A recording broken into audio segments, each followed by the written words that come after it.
Welcome to Creator U. What is going on? My name is Jordan P. Anderson, and welcome to a YouTube thumbnail tutorial. That's right. On this one take that I'm going to do here, I'm going to recreate our Samcart YouTube thumbnails and also give you some pointers along the way. And let's kind of dive into it. First, I kind of want to show you some examples here. This is, and we'll kind of talk about the philosophies throughout. We'll talk about some pointers. We'll talk about maybe I'll touch on the 10 commandments that you've been given a little bit. Let's start with some past YouTube thumbnails that we've done here. I am using, this will not be a Canva tutorial. This will just be on a professional photo editing software. So if you are a fan of Photoshop, you'll find this very familiar. I myself, personally, I love this software here. This is called Affinity Photo. You can get it for, I think, $49. It's a one-time fee, and you get it for life. You don't have to pay a monthly fee for it. And if you are a Photoshop user and you are thinking about wanting to switch over to this, just think all the things that you hate about Photoshop are fixed in Affinity Photo. But let's dive in. I've got a few examples of some thumbnails that I've done in the past for the Tuesday takeover. Here we've got the Barstool Sports live version. We did a Doc Rock one. Here I kind of break down, show you some of the layers here in these. And then we've got one from Think Media. This is one of my favorites here. And then even one here from Vanessa Lau that I also find this is a pretty solid one too. So let's talk about some of the similarities with these and maybe a little bit of the mindset that you need to go into when you are creating your thumbnail on YouTube. Now, rule number one or rule number two, whatever the commandments are, but in my head, rule number one is don't be boring. A lot of times people ask like, okay, are you trying to work within the Samcart branding guidelines? Or, hey, Jordan, we're trying to put together some rules and some parameters around how we work with YouTube thumbnails. Or if I were to outsource this and tell a freelancer, hey, go make a YouTube thumbnail for us and make it catchy, make it great. There would be, in my head, there are no brand guidelines when it comes to a YouTube thumbnail, because the most important thing I want you to do as the viewer is I want you to click on the thumbnail. I don't care if it's the right shade of blue or our favorite kind of font or your favorite kind of font. All that I'm worried about and all that I want you to be worried about when you're designing these YouTube thumbnails is to be as catchy as possible, as clickbaity, irresistible as possible, so that you get your audience to click. Because if they don't click, then they don't watch your video. That's it. So this is the game. This is 90% of the battle. If you can get your thumbnail looking awesome, compelling, irresistible, it pokes at a problem, it excites people, it piques their curiosity, you're going to get them to click, then they're going to watch your videos, they're going to fall in love with you, they're going to then subscribe, buy your products, all that stuff, but it all starts here with the YouTube thumbnail. So let's talk a little bit about what I got going on here, some of the layers, the elements that I've added just to make this, well, so beautiful. We'll do a little chef's kiss. Let's start with one. Let's start with the Barstool Sports one. Oh, I should mention too, before we go, once we've gone through this, I will then I will show you from scratch, from 0.0, showing you everything there is to know about how to create a thumbnail here on Affinity Photo. And again, if you're on Photoshop, these are very similar softwares. And yeah, show you how it's done, and we'll even cut out some stuff in the background. We'll do a little Photoshop magic. But yeah, let's go into the David Portnoy one here. This is the Barstool Sports one. So with the Tuesday takeover, we're always you have to think about the content that you're selling. You have to think about the hook of the video, or think about a reason why somebody would click on something like this. Or a fan of Barstool Sports that is browsing on YouTube, when they see something, why would they click on this specific one? And what I went with is to put two familiar things here. We got the Barstool Sports logo in the background, and you've got, of course, Dave Portnoy's picture right in center, as large as can be, so that it's an instant like, oh, hey, I know that face, or hey, that's Dave Portnoy. And then add this one twisted element here to say, sorry, we're closed, which I think is just some great clickbait. And I say clickbait in a great way. It is truly clickbait, the dark way of clickbait, the dark psychology of clickbait.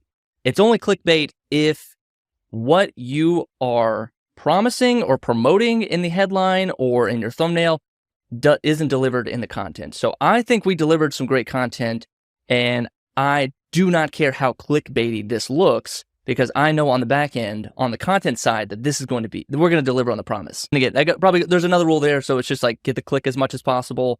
Like do whatever you can to get a click. Don't be boring, and find something interesting. Find a hook. Find something that piques their interest, that pokes at people's emotions or makes people go, what? For this one, it's like Barstool Sports is closed? Whoa, like, okay, I got to check this out. So that was kind of the element. So let's kind of break this down. What we have here, we have a face, large face, we have some kind of background element, and then we have one or two objects in the scene. So we've obviously got this close sign, we've got the Barstool logo here, and we've also got Dave's face. So those are the kind of like, I don't want the scene to be too busy. When I say that, I mean, I don't want there to be so many elements or to be so much text on the screen that it becomes very difficult to understand what's going on, or it's a lot of reading, or when it is super tiny, say on your phone, like this size, are you able to read all the text on your screen? A lot of people, they want to put their entire title in the thumbnail, write a full sentence or bullet points, or make it look like a slide deck. Wrong. Just limit your text as much as possible and try to choose your words carefully and choose the words that are going to hook, excite, pique your interest. And yeah, so those are kind of three elements. So we got kind of like one here, the face here, we've got the background element, and again this is the kind of story element that kind of gives you a little insight as to like, oh, what is this about? Oh, it's about this. It's about maybe Barstool is going to close for good, and we're going to show you how to prevent Barstool from closing for good. We can get into some of the styling stuff here that I've cut out. This was a photo of Dave Portnoy, and then I've cut out the background, added a shadow just to add some depth with this close sign. You can see this kind of glow effect here. I can go into the shadow section here. We've got some drop shadow just to add a little bit of layers, and then we've got the outer glow because that's what it normally looks like. But now let's make it look kind of like a neon sign, add a little outer glow. But I don't want to get too far into this. Let's move on to the next one, just kind of give you some examples of kind of what we're working with. The next one is a Doc Rock. We did a takeover again of Doc Rock. Doc Rock's a eCam YouTuber, live streamer. So we wanted to have some video elements in there. I was trying to think of a hook, and I went to Doc Rock's own YouTube channel, found one of his thumbnails, and I just copied it and erased him from the background, and now I have my own little Doc Rock element that I can add in here. So he's already got some great thumbnails, so I was just kind of able to kind of copy a little bit, do a little cheating here. But, again, we've got a face, we've got some story elements, and we've got the main copy, the titles, the interesting story element that is going to pique your interest as an audience member. So $1 million live stream studio, oh, that's interesting. And again, you always want to do the zoom out test. We'll kind of talk about this when we're building it. Use the zoom out test to say, like, is this going to work? Can I still read that says $1 million?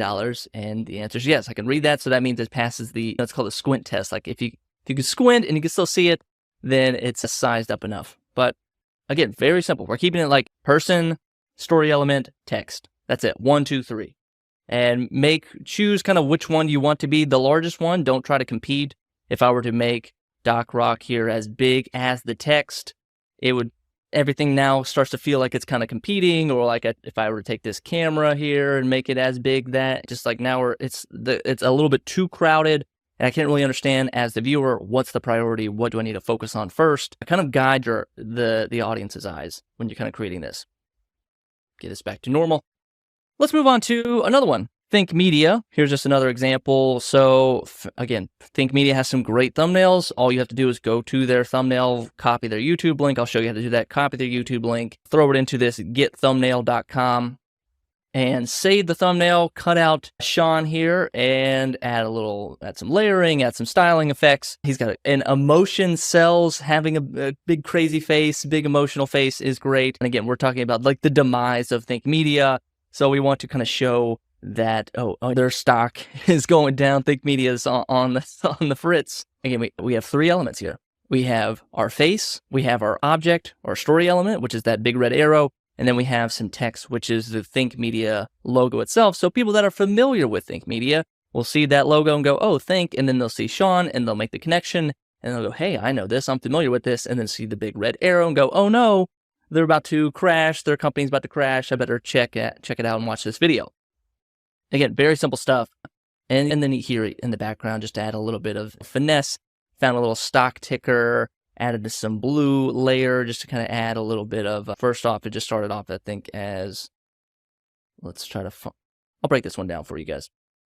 I've even got some things here, just some trash elements in the background. Some arrows that never made the cut. And you can find all this pretty much on Google Images, which is great. So I got Sean here, Think Media, the red arrows. I've got this right here, which I'll bring the opacity up to 100%. So I just found a photo of just stock images. Let me find this layer right here. I think it's, stand by 1 second, folks. Yeah, and over here, and what I normally do for all this is I have a template file for these YouTube thumbnails, and I'll just kind of open the same one. I'll do a save as. So as you can see down here, I've got a lot of spare elements that I could use that I can, hey, if I need it, I can grab it. But if I don't need it, I can simply just hide it, put it away. And for some reason, this, I think it might be locked. There it is. Found it. Awesome. So this is a this is a stock image I found of the stock market. Scaled it up to be pretty high up, and then dropped the opacity down to about 38%. And then also added a little bit of blue to add kind of a blue highlight, made it a blue background. I guess I could have even done this in the reverse, so to speak, and then add later the blue on top of the stock market image. But I wanted those numbers to kind of really shine through to make it feel like this kind of this little bit of stock market effect. And then I found this arrow here on Google Images. I added some effects to it. So we added a little bit of blur just to kind of give it some depth and make it feel like kind of like a camera blur, like things in the background a little bit blurrier than what's in focus. And then that was pretty much it. Wanted to keep this as simple as possible. I think it's already had the black stroke around the black outline. And then you kind of position it where you want, and then grab the Think Media logo. And for the Think Media here, I added a shadow just to, again, add a little bit of separation from the background. Added a black glow just to make the shadow a little bit larger than what I wanted. And Think Media does not have a black stroke around it, and added a black stroke just to make it a little bit more readable. And then we go ahead and add Sean's face, and Sean's face has shadow, of course, and has an outline. I think the shadow is a little bit more apparent when there we go. That's a little bit more apparent when I kind of move him off to frame. But again, the largest element that I want you to focus on is Sean's face. That is the kind of like, when you use people's faces, you probably want them to take up at least a third of the screen, if not more. Probably could have gotten away with this. It feels a little bit tight. Feels a little bit crowded, but I think it could have worked too. So but to say, oh, let's make Sean's face this small doesn't feel as important, and I'm exaggerating a little bit just to get this point across.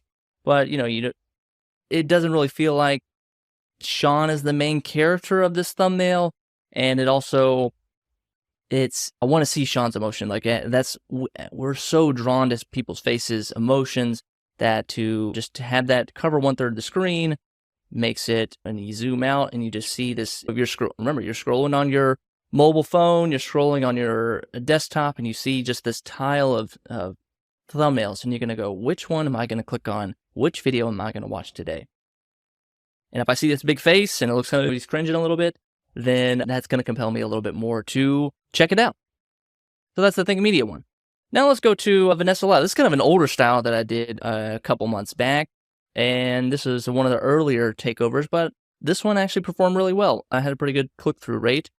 Let's break down the elements. Again, we have a face, we have a text element, and we have some story elements here. Maybe the palm tree could count a little bit as a story element, or the studio background could count as a story element, but at least now we have something that says how to 10x Vanessa Lau. The copy on that one isn't probably the best, but I think it works because now if Vanessa Lau sees this or you see this, you go, oh, that's Vanessa Lau. I'm familiar with Vanessa Lau. Let me check it out. And then how to 10x Vanessa Lau, that could be a little like, huh? What are they talking about? Like maybe that's, I guess, something I can maybe check out. They're going to 10x Vanessa Lau. They're going to make her from a millionaire to 10 millionaire, whatever you want to call it. But again, let's break down kind of what's going on here in the frame. And I usually have this on frame a lot of times. This is like kind of just Google search on Google Images, YouTube thumbnail It's probably like YouTube thumbnail guide, and this will show you all the elements that are in a YouTube thumbnail. So you've got the playlist. You go to youtube.com, you'll see the play button and the timer at the bottom. So you kind of want to be conscious of what you're placing on the screen here, because you don't want Vanessa's face to be covered up by the play button or to have some important piece of copy covered up by the timer on the screen. So it's important to kind of have this. I always kind of reference it a little bit. I lock it, make it invisible. Well, let's talk about some of this, what we got going on here. Now, fonts are super key. You want to find, like, if you're going to make great thumbnails, you need to kind of become a fonts master. You need to become familiar with what fonts are out there.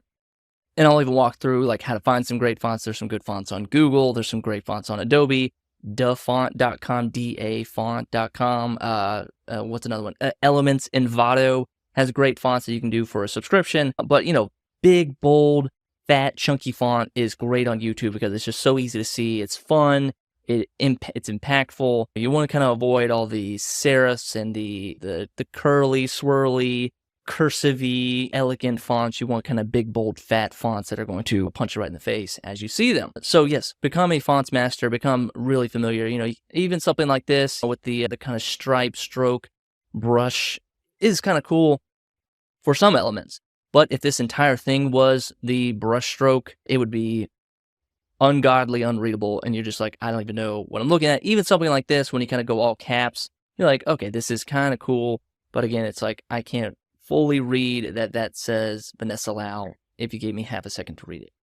So bigger, bolder, fatter, chunkier font is always going to work. And then the use of color here is to separate. So how to, very boring, generic phrase, and then 10x is big. And then Vanessa Lau is most important. So like I want 10x and Vanessa Lau to be emphasized, whereas I want the word how to kind of fade to the background. And I think I've done, and I kind of did the same thing over here on the Doc Rock. I want the $1 million to really stand out with the bright neon green. And I want Livestream Studio to kind of fall back a little bit and be second most important thing that you should read. What else can I add to this? So with Vanessa Lau, so we got the text elements here. I will mute those. A lot of times you're going to do some kind of iterations. You're going to find a photo that you like, that you may cut out, and then you may test out. I found this photo of Vanessa Lau. It was not as interesting as the one that we have now. She's holding a camera. She's kind of has a great expression. It is a little bit sharper, to be honest. When I scale this up, got this off Google Images. When I kind of scale it up, it doesn't have the same resolution in my mind, and I kind of want it to be as clear and crisp as possible. For Vanessa, I will zoom her out and see how large the photo is. So I could have really played with the sizing here, placement of Vanessa. But again, I want faces to be as big as possible and as important in this scene as possible. So I want this is a nice photo, waist up a little bit.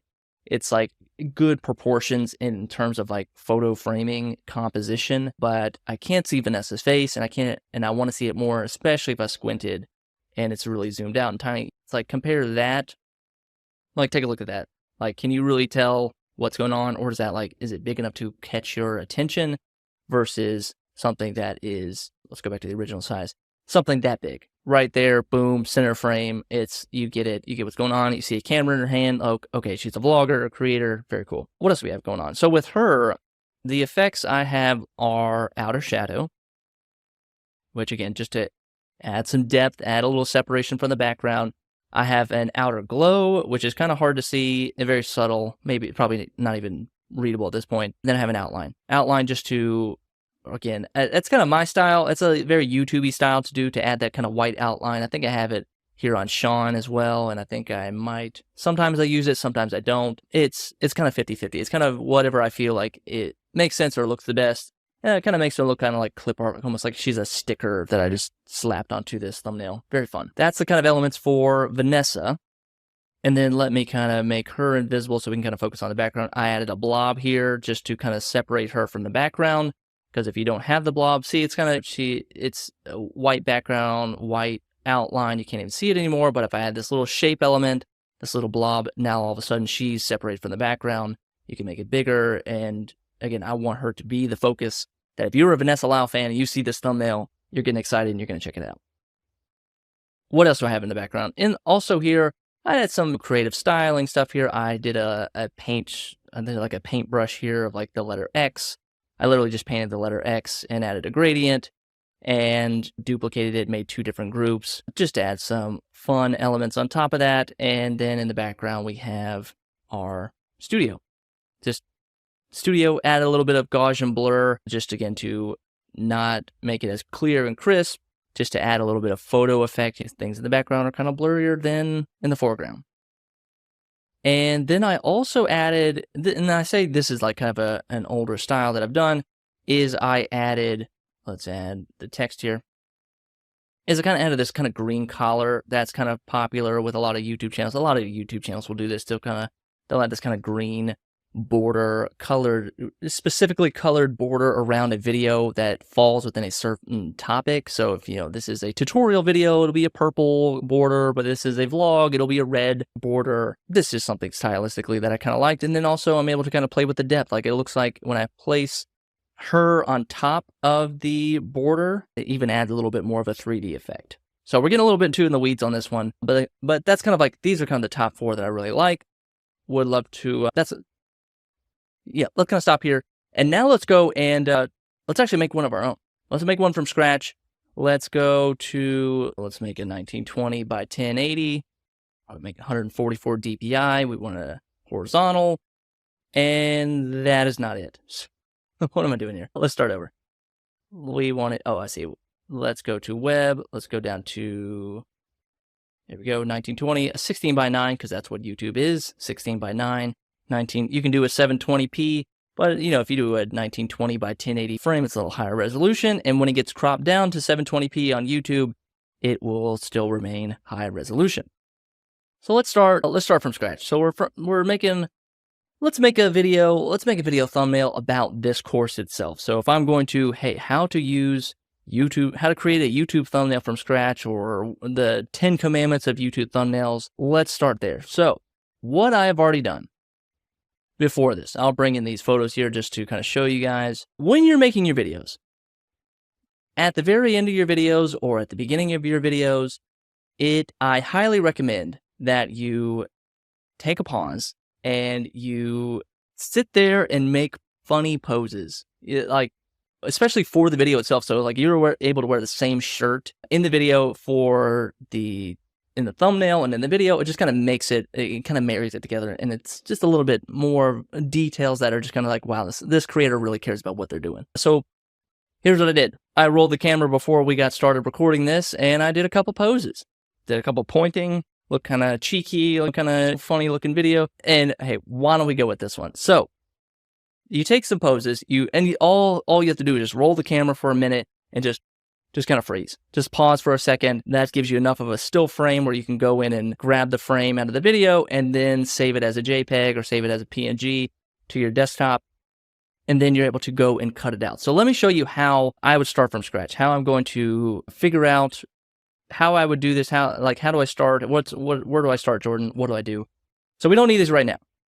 So you can, if you want to, on Photoshop, cut it out and say, hey, select subject. We could go and do that process if we want to. I could do rasterize. I'm not even saying it right, but like cut out Jordan, make sure the edges are nice and clean. Get my hair just right, cut out the lamp, cut out the microphone, and pull out Jordan, and there we go. But it's not always clean with the hair. It's always going to be something in the background. I missed a little bit of the headphone.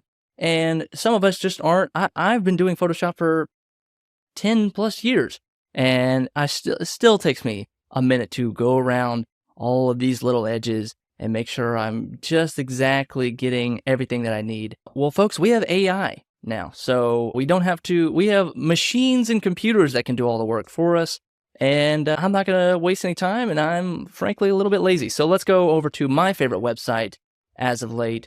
It is called, very simply, erase.bg.com. Erase.background, or not .com, erase.bg. That's it.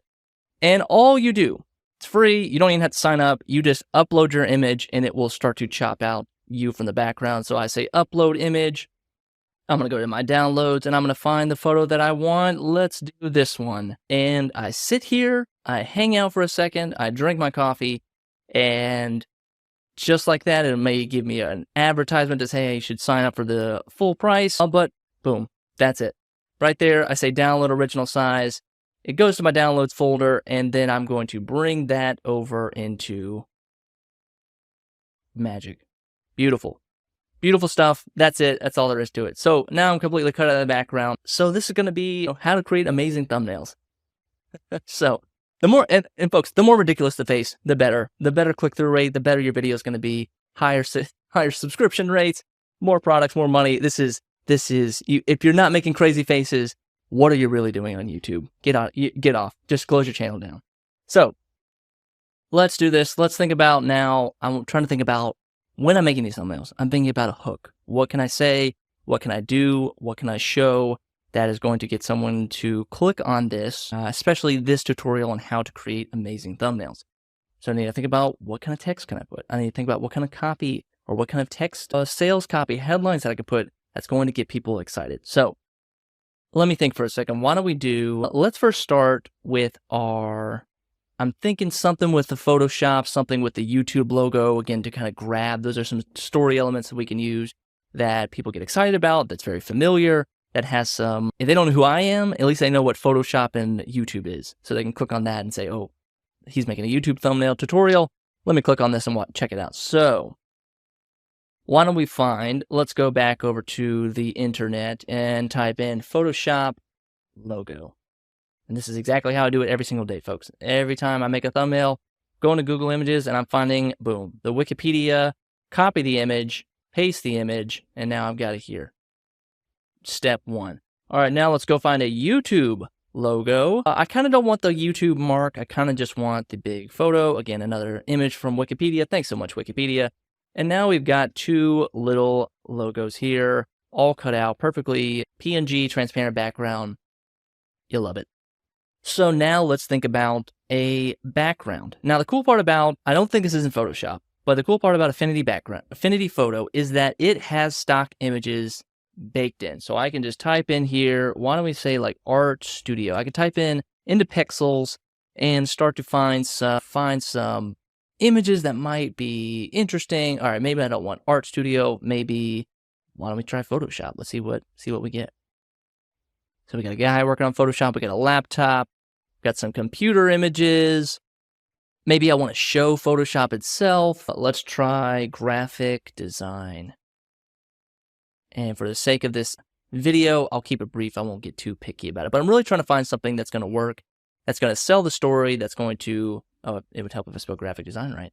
Something that's going to really sell the colorful, interesting, fun, where it all feels cohesive. I kind of like this one right here. I think I've used this in the past, and I'm sure. All right, so it's really big.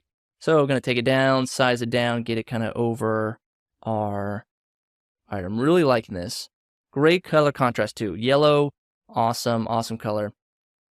And let's move this down to the very bottom. We want this to be the background, of course. Now, let's start to think. Let's play, how can we get Jordan to do the most interesting pose? Or how can we separate Jordan from the background? Let's add a little bit of outer shadow. And Affinity Photo has this nice offset tool where I can kind of drag the shadow where I want. Add some radius, add a little bit of blur to it. I'm liking this. What else could we do? We could try the outer outline that I've normally done. Now, see, this can be a little tricky when you have, this means that there's some parts of this that aren't fully cut out. So what I want to do is I want to take this and I want to turn off outline, and I kind of want to go in and almost crop this. So I'm going to hit the marquee tool with the M tool, and I'm going to select this layer. Control, select I, which selects the inverse of everything. So I want everything that's not what's in the marquee, and I'm going to hit delete. And sometimes you think you have it selected, and you don't. And what's not, the reason it's not working is because I haven't rasterized, which is just make it kind of flat, make the image flat. And I want to select everything and delete it. Okay, so now we've got that in there, and let's test out the outline again. And what I can do is I can just go in with the eraser tool and just start to erase some of these odd artifacts that kind of got left over from the erase BG. So erase some of that. So now it's not part of the outline. Now the outline here is black. Maybe I want it a little white. I can hit the W key and hit the W key again and do an auto select of, I don't want to select the background. I want to select Jordan. So I can do the magic. It's the magic wand up here. Select everything. And what I love about Affinity Photo, and Photoshop has this as well, is you can refine the edges here. It's a little chunky right here. I kind of really want to smooth it out. So I drag that smooth there. And I can even transform it to black and white to see how smooth it is. Because the smoother it is, that means the outline, the stroke is going to be a lot smoother. And I don't need the stroke to go over every piece of fabric that I'm on my shirt. So that looks a little bit better. And again, I want the image to be as large as possible. And why don't we add a little bit of color grading? Let's hit the Control M to add our curves, add a little bit of curve action to kind of make Jordan pop out some more. Just to do, yeah, it's looking pretty nice. And on Affinity Photo, you have to group your layers, because if you have the curve is also going to affect the layer down below. And then also, this is how, like, if you ever seen a Mr. Beast thumbnail, this is how they get that kind of like, it looks very cartoonish doll Barbie look, where it's just like their skin looks like plastic. Let me kind of adjust this curve a little bit, knock it down. But it's called the Dodge and Burn tool. So it's this right here, if I can find it. There it is, Dodge and Burn. So dodge with the right layer selected. And what I normally like to do is I like to Control copy, save myself kind of like an original version, and lock it off and make it invisible.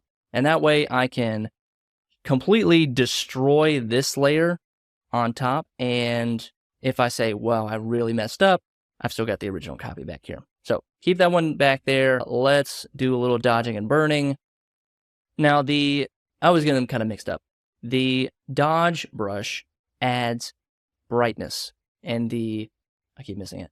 And the burn tool adds darkness. So if I want to make something darker, so if I want to make my shadows darker or my forehead shinier, I will use the the dodge tool. If I want to make things darker, I'll use the burn tool. And then you can, up here at the top, adjust the flow. You can adjust the opacity. I usually keep it around 25%. Keep the flow at 100%, 0 hardness. I don't need an angled shadow or angled brush stroke on as I'm doing this. Now, what I kind of want to do to make me look kind of like as plasticky and goofy as possible is I want to go over to, I kind of want to make my face a little bit more highlighted than what it should be. And then I can also select, tonal range. This is affecting the midtones, and or the highlights now kind of want to affect the midtones. Maybe make my shirt a little bit brighter. Maybe some of these shadows under my nose a little brighter. And then I kind of want to go and switch over to the burn tool and do the same for the shadows. Now make the shadows like very dark, and I'll make my shirt dark because I want people to just solely look at my face. Make my headphones darker. And make the chin here darker. Like you can get completely insane with this stuff. You can make it just as, and this is, so, and just as a reference, like this is the original, and this is the dodged and burn version. And as you can see, it's just like, you can really make someone look just like a complete plastic doll by just adding all this dodge and burn stuff. So I can grab here, I can make it even brighter, make it even more insane. And I kind of want to adjust the white balance a little bit.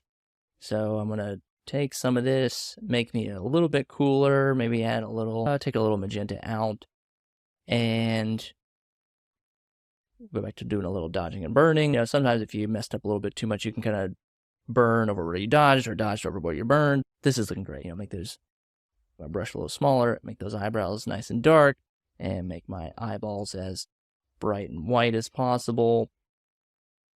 Looking great. Love it. Okay. So we got this kind of large. All right, so it's pretty large in the background. Now let's work with, we can lock that off for now. And let's work with our 2 logos here. So I kind of want to do the same effects with these logos. I want to add some shadow to this. I want to add an outline to this, maybe a glow effect to each one. I can see with the Photoshop one having like this blue glow and the YouTube one having a red glow.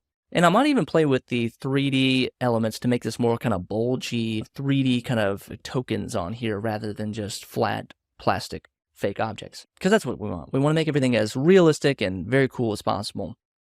So we can first start with probably, let's just do outer shadow. I tend to do a vertical drop shadow right below something, and we'll kind of spread it out a little bit. It's kind of hard to see what we're doing with behind this black background, but I kind of like the black background here because that makes everything more focus here. We can add a glow outside it for now, and we'll work with the colors here individually, and then maybe even outline just a mild one, and we'll probably affect each of those too. And when you kind of add a stroke with a glow, it's this kind of like neon bulb effect. Like the neon bulb itself is a solid white piece of solid white element, and the glow is this kind of faded look, and it just kind of adds a little bit more emphasis, some oomph. It kind of adds it, makes it, I just think it makes it look cool. So with the outline for the YouTube one, I'm going to take the eyedropper here and drag it on and say, maybe play with like, do I want a dark red kind of outline around it? And it'll kind of be more apparent once I add a red glow. And then we'll go over to our red glow and add a red glow. And we can make it a little brighter, a little bit more saturated. We can go into the settings here. And it's using screen, so we could say normal if we wanted like an even bigger, brighter intensity. We could really crank this up. But the kind of more you crank it up, the more it looks terrible. So you kind of want to find that happy medium right there. Make it it's kind of like blood red. And as you kind of go work with it, you're like, okay, maybe I didn't like the white stroke right there. Maybe I just wanted it to be. I think looking at this, you need some kind of structure to it. So let's add the white, because YouTube's colors are red and white. Makes sense. And then let's click on the 3D layer. And we can kind of change the direction. Hit the undo. Let's see. Yeah, there we can kind of add that kind of bulging effect. And let's remove this just for a second, just to kind of get a good idea of like, and maybe soften it a little bit. See, now it looks kind of like a 3D YouTube blobby thing, which is kind of cool. Maybe you want to drop the stroke a little more. Zoom out a little bit. I like it. Maybe add a little canted angle, a little Dutch angle, just to add some fun to it. And maybe even on Jordan, we'll kind of go back over. We're going to kind of play with all of these. All of these now, we're building these little puzzle pieces, and then we're going to take all the puzzle pieces and kind of rearrange them however we like.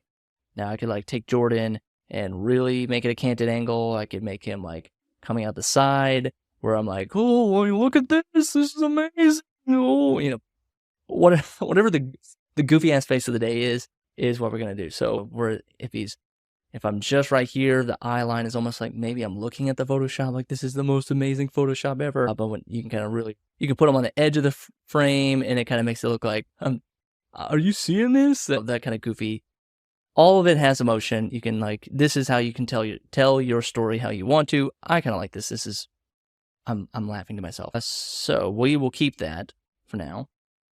Keep this right here. Make it a little bigger. Maybe not as aggressive, but that'll work. And we'll go back to locking that one. Now what we can do on Affinity Photo, and you can sometimes do this on Photoshop, we're going to Control-C, and we're going to click on the Photoshop, and we're going to go up to Edit and Paste Effects. So by pasting effects, we're going to paste the glow, we're going to paste the shadow, we're going to paste the outline, and we're going to paste the 3D effects. Now, it's going to be wrong, but that's okay. But it was still, some of the stuff is easy to change, and the other stuff is not so easy to change. So now we obviously need to change the blue glow, or from red to blue. Maybe a little bit sky bluey kind of right there, and 100% intensity. I wonder what inner glow looks like, if we can kind of like make it maybe seem like it's kind of like electrified neon kind of effect. Just a little bit, scale it back some, maybe make it more, bring up the saturation, choose blue here on the spectrum. I'm liking this. Not bad. I might bring that over to the YouTube side. For the outline, I kind of want to go a darker outline, but blue, kind of dark navy blue feels correct. If not, no outline at all. Probably for this one, no outline. And that's just kind of based on what the Photoshop logo looks like, and we're going to give it a canted angle, and it kind of make it seem like these are two little elements together. Now, let's probably work on the background now that we've got kind of these three elements, the story element in my face worked out. Let's kind of make these, and we can make them invisible if we want to, just so that we can clearly see the background. I'm going to create a new layer, drag it right above the background here, and I'm going to hit the U button, which is going to give me a shape layer, and probably let's test out, let's make it saturated. let's test out a completely yellow and maybe make it the same shade of yellow. So grab that eyedropper, that shade of yellow on here. Now it's full opacity. And why I want to do this is a little bit of color theory with this red and blue and yellow. Now we kind of have the primary colors, and I want separation. I want Photoshop and YouTube to push out as far as possible, and I want the background to fold in as far as possible. I want as much separation as possible. I want you to look at these two logos. I don't want you to look at this background necessarily. So I can play with the opacity here. I could do like 50%, or I can also play with the blend mode. So this is a normal blend mode. I can do kind of an overlay. I can tell it to do a screen overlay, whatever kind I want to do to what makes the most sense or what feels cool. You know, some doesn't even affect anything. The average, that feels interesting. That feels kind of like 50% opacity. I kind of am digging the multiply here. And let's bring all our elements back. Now, once you have everything, you can kind of clearly see what's going on.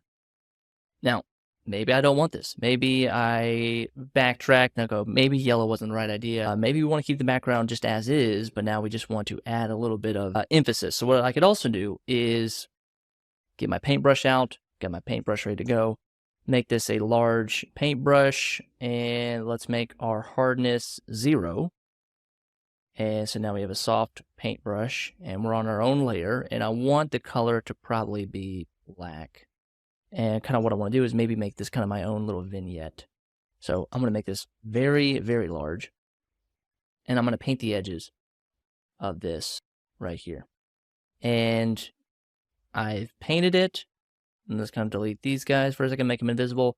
And it's just kind of this painted vignette that I've added on here. I can scale it up. I can change the opacity, which I'm going to do, probably make it maybe 50%, just to kind of, again, because the interesting parts are on the edges of the frame here. Now, with it right here, I feel like this is making this section a little bit too dark, so maybe I go in here, and I make my erase tool, again, just like the brush tool, 0 hardness, make it very soft, make it very large, and kind of do one little stroke here, just so that my face can be emphasized as much as possible, and it's not competing for this yellow background. And what I could also try is maybe like a gradient. So I could come over here, add a new layer, hit the G key, and drag over a gradient, change the gradient to, let's say, maybe we want kind of a yellow, or maybe a green. That could look cool. And then maybe like a green and a yellow. So bring up my saturation, and it's this kind of green. I say this is a very loud thumbnail, but I'm kind of okay with it. I can kind of bring it down a little bit. I can go back to my G key and kind of see where we were with this. Am I still in love with this? Do I still like what's going on? And now that I kind of look at it like this, I kind of like this a lot. Let's keep it. And let's take the background and put it on top of the gradient, and let's make this almost down to 0. Because here's what it looks like. It's just a flat color, which is interesting, but I want a little bit of texture in there. And as you see, like as I'm bringing it in, a little bit more texture is shown. So maybe around like 25%. Maybe, yeah, or maybe 20%. Now, this is a thumbnail without copy. There's no titles on it. This is very simple. But seeing this, doing the squint test, zooming it out very far, you can still see YouTube, Photoshop, and my insanely emotional face. And you go, well, why don't you have any titles on it? Or why aren't you telling me what kind of video this is? Well, folks, that's what your YouTube title is for. So if you were to have how to make amazing YouTube thumbnails as your YouTube title, I want you to think of your title and your thumbnail as one whole sentence together, whereas thumbnail is the first half of your sentence and the title is the second half of your sentence. So one kind of completes the other. And you would never in a paragraph, or if you're writing an essay or something, you wouldn't have 2 sentences saying the exact same thing stacked on top of each other. That'd be repetitive, that'd be redundant. So on here to how to make amazing thumbnails, I didn't spell any of that right. But to have that on here, how to make amazing thumbnails, is, and I'll even be a little charitable to it. Like, let's say I had to add this kind of copy, size everything up, and find a cool font, spell thumbnails correctly. Let's say I want to do our font, or like a big whatever. Make it cool and make it like a black outline. To have this on here, which I've seen a lot of you will probably do, and that's okay. But this feels like wasted real estate, because I can say how to make amazing thumbnails. I can put that in the title of the YouTube video and add more emphasis to my story elements and make a more compelling story. And on the facial recognition and emotional and logo recognition, I can really lean into those elements more than I can rely on the copy or the text or the title of the video inside the thumbnail to kind of get you to click on it. But you see this, you're probably more likely to click versus if it were this. Now it's a little bit busier. It's a little bit harder to read. You're not like, is this, I'll even find a better font, just that's something a little bit more readable, and make it all caps. Scroll down. How to make amazing thumbnails. Again, this is fine. This is like, if I were grading you, I would give this like a C-. Great, everything is great, going for it. But this right here feels redundant, because this same thing can be achieved in your YouTube title. Now, you could say Photoshop magic. Photoshop magic. And that could maybe work, or Photoshop magic. But now that I see Photoshop magic, or killer, or amazing thumbnails, it feels a little clickbaity. It feels, it's kind of fun. It's kind of wild. I would even say, like, let's go to Emojipedia here. Always on Emojipedia. And let's add, like, let's find like a magic wand. Magic wand here. Let's copy that image. Let's paste it on here. And now I've got like a little bit of an emoji. I could probably copy the Photoshop one, paste the same effects, and change the outer glow to white, and maybe even delete the glow altogether, and maybe make the outline white.